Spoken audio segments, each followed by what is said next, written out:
Donald Trump started a trade war that he is losing every day. Donald Trump could not have chosen a stupider or more delusional moment to say, I run the country and the world. As of tonight, new polling indicates the country doesn't want Donald Trump running anything now. Donald Trump has achieved a new record, and all of Donald Trump's records are the most extreme form of negative achievement.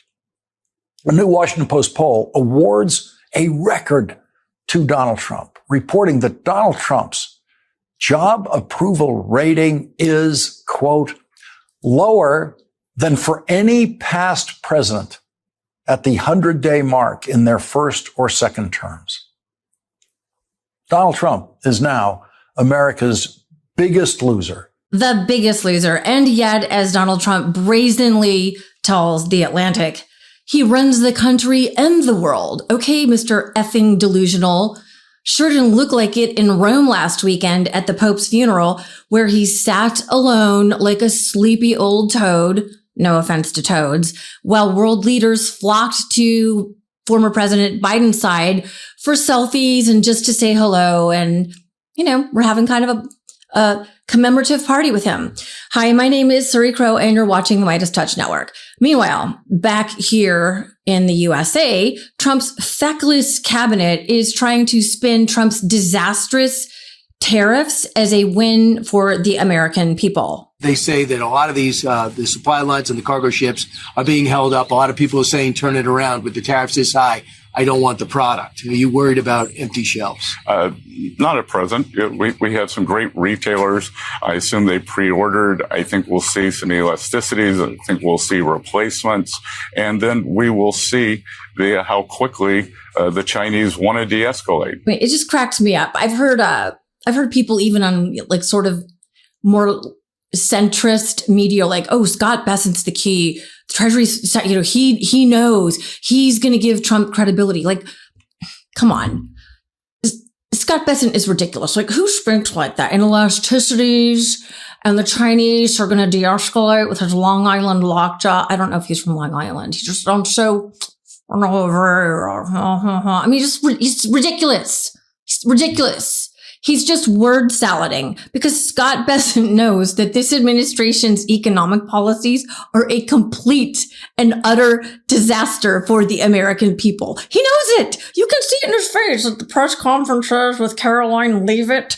And no, the Chinese are not going to de-escalate. They have said in no uncertain terms that we will fight till the end. Xi will not fold. He won't fold. If anyone's going to fold and cave, it's going to be Donald Trump. Mark me. If anyone's folding, it's Trump. Just mark this video. And then there's Interior Secretary, another gazillionaire, Doug Burgum, telling Caitlin Collins that, you know, we just need to be patient. The little people just need to be patient. What would you say to those 59% of Americans who say the president's policies are making things worse right now? Well, I'd say the first 100 days right now, when you have a president that's driving a dramatic and historic and positive change for the country, this is like asking a group of people, how'd you like the movie? And they've seen 1/14 of it. I mean, his presidency is going to be over 1,400 days long, over 100 days in. And President Trump is driving enormous change and trying to realign America's standing in the world when it comes to trade. Okay, well, Mr. Burgum, this is a very bad movie, and I want my money back and I want to leave because Trump, who was literally handed a Biden economy that was the, quote, envy of the world, according to The Economist, by his own narrative is actually improving things by making everything exponentially worse. That's like to give you an analogy, that's like a healthy person, a very healthy person walking into a clinic. And then the people in there, run by the Trump regime, this is actually going to make a lot of sense. Then RFK Jr. gets a hold of them. It's like, oh, you're a healthy man or a woman. I'm just going to dose you with some E. coli and salmonella. You're previously healthy. Now you're getting measles, salmonella, and E. coli. But just wait. It's going to be okay. Your disease is going to get so much worse. You're going to get a lot worse. But then it's going to get better. Like, this is a perfect analogy because that's actually also happening with this disastrous regime. I mean, that's basically what they're doing to the economy. They're poisoning the economy, the roaring, healthy economy that we had. And they're saying, just hold on. It's going to get better. No, it's going to die. It's going to die. It's dying. That's what they're doing. It's just utter, complete horseshit. Actually, I love horses, so I don't want to offend horseshit. It's nonsense. And the American people are figuring it out, which is why Trump's polls are like the lowest of low ever. No president has ever had such horrid polls. And, tariffs are killing U.S. trade. And economists like Torsten Slok of the Apollo economy think tank are predicting that is going to lead to empty shelves, because these freights are not coming into U.S. ports anymore. So we're not going to have any of these things that we're used to having, products, and that mass trucking layoffs are going to happen. And then that's going to result in a summer recession where we don't have things. Remember COVID anyone? Which also happened under Donald Trump. And already UPS says it's going to lay off 20,000 workers because of fewer Amazon deliveries as tariffs kick in. But not to worry, says the ridiculous Trump Commerce Secretary, Howard Lutnick. Like, literally, I can't even with this guy who goes over to the Kremlin without a U.S. appointed translator. Like, this man is just a moron. It just proves that idiots can become billionaires. Like, I don't even know.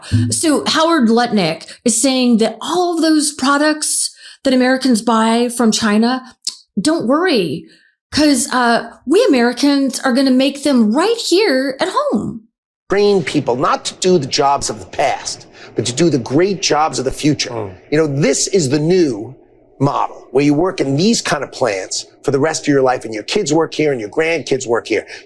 We let the auto plants go overseas, right? Oh, okay, Secretary Lutnick. So we're just going to go backwards to low-wage manual labor jobs without regulation or safety standards, no more overtime pay, jobs that the Chinese market has dominated for decades. Okay, I mean, already they want children to go back to work. And China, in the meantime, is just trolling the hell out of the Trump regime for this absurd idea.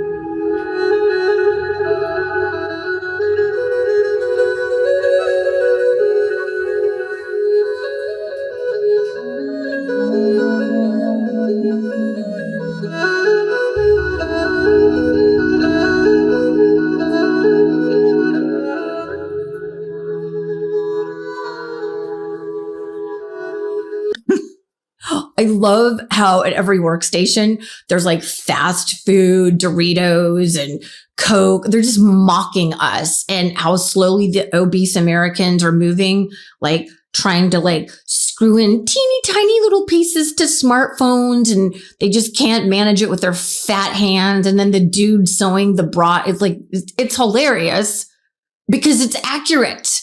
Look, we outsourced those jobs a long time ago, and rightfully so. That's how we are able to afford iPhones at less than $5,000, right? And billionaires like Howard Lutnick and Donald Trump can wish all they want, but Americans do not want to do those jobs, nor are we good at them. And if we don't have the plants or factories here, in fact, Apple is taking their stuff and they're like, we're going to move our plants to India. Like, it's not happening. These people are so full of shit. And then Trump has bizarrely attacked America's crown jewels, which are our colleges and universities. That's right. That is what China has envied America for decades, is our world-class education system. They are the crown jewels, like not just the Ivy Leagues, but our incredible education system. Oh, but no, Trump and his Project 2025 thugs are dismantling and blowing that up. Like, why would you destroy the one thing that so much of the world, particularly China, envies that we have? That is what makes us great. Our education and our innovation. But he's just blowing it all up. We had a roaring economy under President Biden. Look at this comparison. right here. See this? And in fewer than 100 days, Donald Trump has utterly destroyed it. Performed in their first 100 days, according to the stock market, the S&P 500, for the first 100 days. Joe Biden is at the top of this list, 8.5%. That's how well he did with the S&P 500 in his first 100 days. Look at Donald Trump, 2024 down there, negative 7.8%. He is ahead of only Richard Nixon and Gerald Ford. How do I read that? How do you read that? Yeah, let me put that in more directly human terms. So stocks have fallen 8% under Trump since Inauguration Day. The market cap of the S&P 500 is $52 trillion. Multiply one by the other, you get 4 trillion, divide by the number of households, and now it's going to get human. That's $33,000 per American household. Wow. So the cost to your 401k, to the average viewer out there, is one car. He's cost you one car in 100 days. Good luck for the next 3.5 years, I reckon. Okay, this is eve of first 100 days. Right. Okay, I want to start it with red because there's one market down. Yes. That's big and it's down a lot, and that is ours is down 8.4%. Okay, that's the U.S. economy, Since the U.S. market. inauguration. Since inauguration. Yes. So basically eve of 100 days, eve Right. of tomorrow. Mm-hmm. Okay, and then just to pick some of the others, Canada, where the trade war is in full swing, that market is up 3.4%. I'm going off your numbers, Paul. Yep. These are the ways you track the index. Yes. Okay. UK up. Imagine a world in which this was us. 10.2. Okay. Germany, the German would've boom been we've last talked year. so much about. Germany. Okay. 18.5 up. I mean, this is sick. Now, Yes. what about Mexico? Mexico. I don't expect you to remember it offhand, no, but Mexico, your number was yeah. 20.9%. Every So country- one thing stands out here. We're outperforming Turkey. That's some great news. There is a glass half full kind of guy. Turkey. Yay, Turkey. Guess what? Turkey is a failing nation. It's run by another dictator, Viktor Orban. We know Donald Trump loves his dictators. He loves his autocrats. So you can see where this is going. That's a failing nation. Trump is a train wreck. Everything Trump touches dies. Everything. He is a disaster. We knew it. We told you. We told them. And yet, here we are. And every day that Donald Trump stays in office is another day that America falls further down the rung from where we were.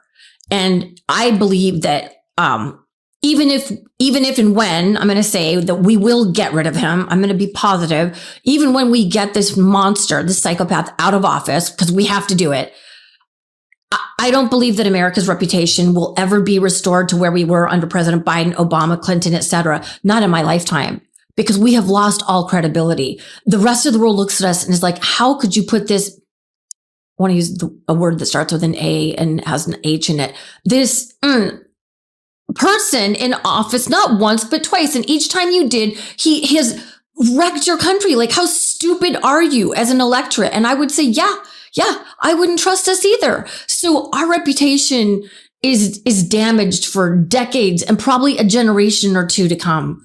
It really is. I hate to say that, but it's true. Because every 4 years, how do they know we're not going to put another like Donald Trump in office? My God. And you know, the world is moving on without us. China's made that clear. They're making alliances with other nations. The NATO alliance that Joe Biden just magnificently put back together after the last time Donald Trump fucked it up. You know, they don't trust us either. So much for American exceptionalism. It's just, what can I say? Sorry, wish I had better news. But we're watching it in front of us, and you look at the polls. So at least some people are figuring it out. It's just, why did it take so long? That's what's so painful. Anyway, continue to call your representatives. Let them know every day that what they are doing to enable this dictator monster, this ruinous person, is not okay with you. And, you know, we have to keep the pressure on, guys. Keep the pressure on. We can't let him stay. He can't stay. He and his thugs have got to go. Anyway, thanks for watching. Follow me on all my socials below. Please come support my brand new Substack. Independent journalism is where it's at, because we see corporate media is folding or it's being pressured to fold, sadly, as we saw in the case with 60 Minutes. All right. Thanks, y'all. See you back here soon. Peace. Love this video? Continue the conversation by following us on Instagram @MeidasTouch and help us blow past 1 million followers.